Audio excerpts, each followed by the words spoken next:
पुण्यावरून लोणावळ्याला जात असताना डाव्या बाजूलाच एक खूप मोठी गणपतीची मूर्ती तुम्ही बघितलीच असेल, पण जवळ जाऊन कधी तुम्ही या बाप्पांचे दर्शन घेतले आहे का? हेच घेण्यासाठी आज आम्ही निघालो आहोत. तर झालं असं की नेहाचा बर्थडे आम्ही काही दिवसाआधीच सेलिब्रेट केला आणि बर्थडेच्या दिवशी या बाप्पांचे दर्शन घ्यायचा प्लॅन ठरला होता.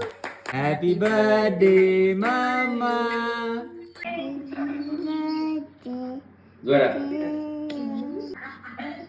आहा मम्माला दे. भल्या पहाटेच बिग बॉस फेम तानिया मित्तलची कॉपी करून नेहा आणि आम्ही पोहोचलो बिर्ला टेम्पलला. जय श्री राम गाइस, मैं आज की तानिया मित्तल हूँ और ये है मेरे बॉडीगार्ड. हमारी सैलरी भी बता दो, बहुत पैसा है इनके पास.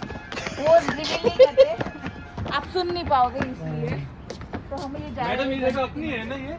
हाँ, ये अपनी केक की अपनी. उंचच उंच एकदम खरीखुरी अशी विटकरी रंगाची गणपतीची मूर्ती, ज्यावर कुरकुरत्या थंडीतील कोवळे ऊन पडून या मूर्तीचे सौंदर्य अजूनही उठून येत होते. गुलाबी थंडीची मजा घेत सनराईज बघत बघत दिसेल तेवढं पुणे बघण्याची मजा काही वेगळीच होती. बाप्पांचे दर्शन घेऊन पुढच्या वर्षीसाठी आशीर्वाद घेतला आणि आम्ही निघालो कार्ला डोंगरावर वसलेल्या एकवीर आईचे दर्शन घ्यायला. घाटाचा रस्ता पार करून पायथ्यावर कार पार्क केली आणि भल्या मोठ्या पायऱ्या पार करत आम्ही पोहोचलो आईच्या दर्शनाला. कोळी आणि आगरी लोकांची कुलदेवी असलेल्या या मंदिरात पोहोचण्यासाठी जवळपास 500 पायऱ्या चढाव्या लागतात आणि इथे अशी मान्यता आहे की हे मंदिर पांडवांनी एका रात्रीत बनवलेले आहे.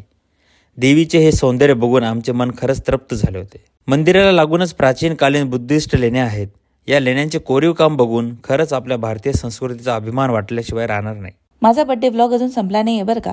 लेण्या आणि मंदिर बघून आम्ही चाललो आहे आमच्या नेक्स्ट डेस्टिनेशनला, पण ते बघण्यासाठी तुम्हाला माझा नेक्स्ट व्लॉग पण बघावा लागेल. तोपर्यंत तुम्ही ह्या व्लॉगला लाईक, शेअर, सबस्क्राईब आणि फॉलो सगळं करून द्या.